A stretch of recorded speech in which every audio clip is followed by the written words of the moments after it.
न गुरोरधिकं तत्त्वं न गुरोरधिकं तपः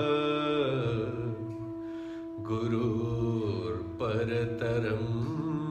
नास्ति तस्मै श्री गुरवे नमः तस्मै श्री गुरवे नमः।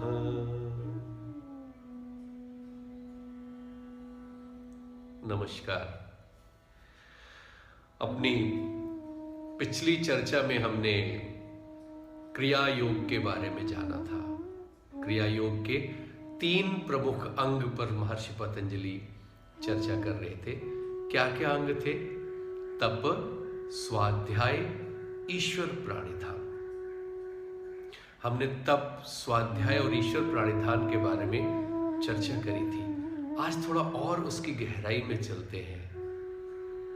तप भी महर्षि पतंजलि कहते 3 तरीके के तप हैं।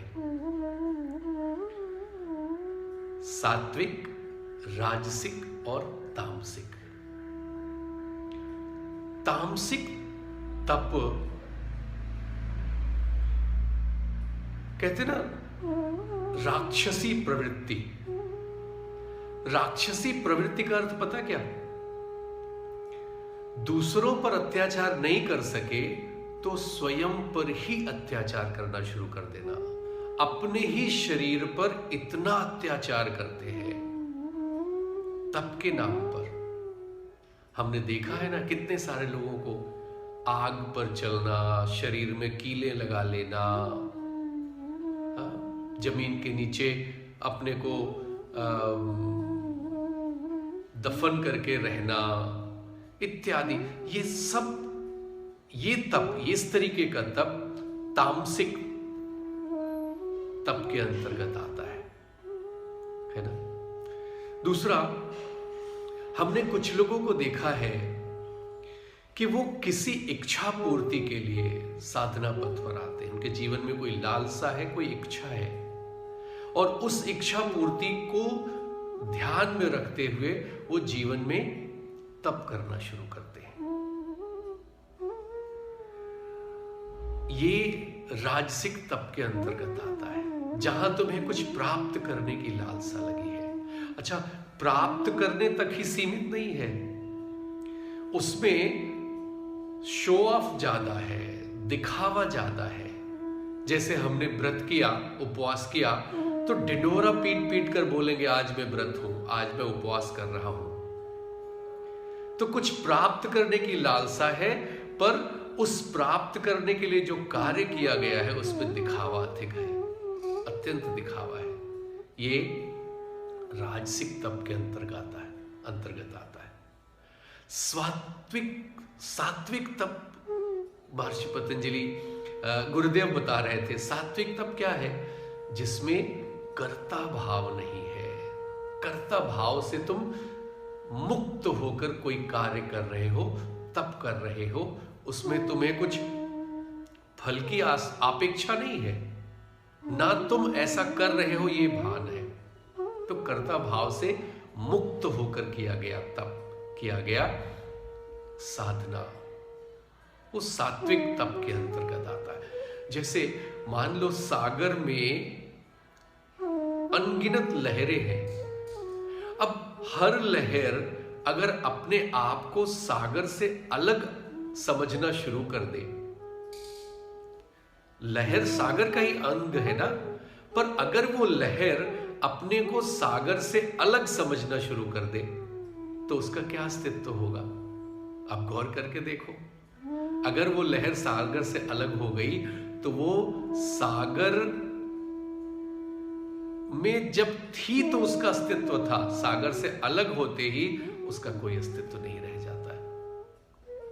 तो इस ज्ञान को समझकर कर्ता भाव से मुक्त होकर तप करने को सात्विक तप कहते हैं, है ना।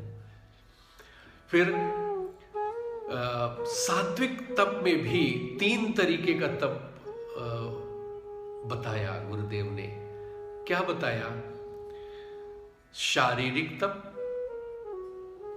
वाणी का तप और मानसिक तप, मतलब मनसा वाचा कर्मणा। शारीरिक तप बने क्या? अपने शरीर को साफ रखना, स्वच्छ रखना, उसकी जिम्मेदारी लेना, ये सब शारीरिक तप के अंतर्गत आता है। हाँ, अपने शरीर को पीड़ा नहीं पहुंचाना, उसकी साफ सफाई रखना, ये शारीरिक। इंद्रियों पर संयम रखना, इंद्रियों पर नियंत्रण रखना, ये सब शारीरिक तप के अंग हैं। फिर वाणी का तप, हमारे अपने व्यवहार से, हमारी अपनी वाणी से किसी को कष्ट ना पहुंचे, किसी की भावनाओं को ठेस ना पहुंचे, ये वाणी का तप है।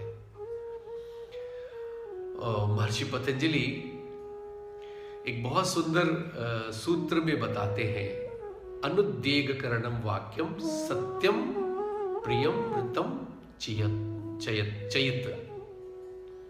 अनुद्वेगकरणम वाक्यम सत्यम प्रियम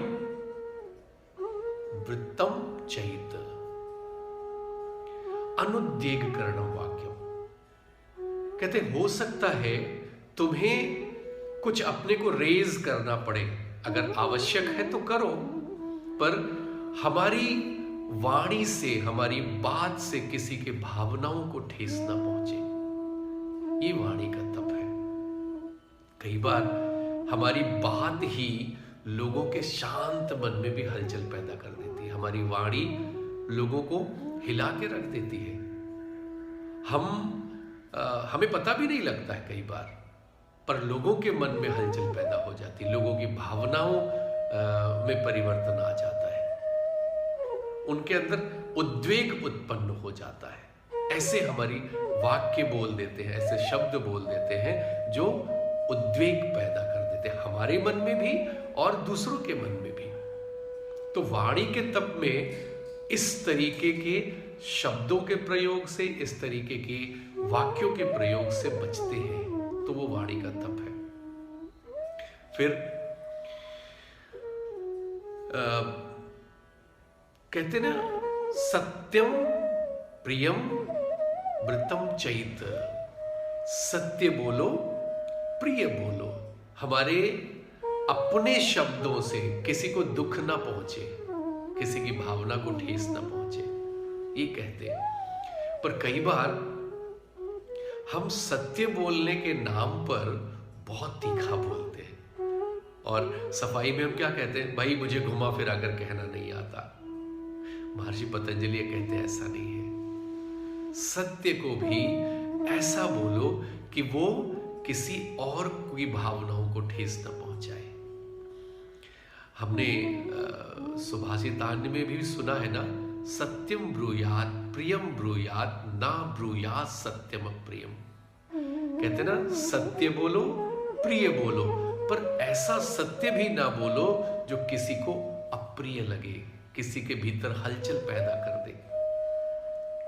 ये ऐसा सत्य भी बोलने के लिए हमारे शास्त्रों ने मना किया है। तो ये तब हमें जाना है कि हमें मानसिक रूप से भी, वाणी के रूप से भी, शरीर के रूप से भी, हमारे अपने व्यवहार से किसी को कोई कष्ट ना पहुंचे, किसी को कोई नुकसान ना हो, ये बताया है। फिर क्रिया योग के और क्या क्या लाभ हैं, उसके बारे में भी चर्चा की है।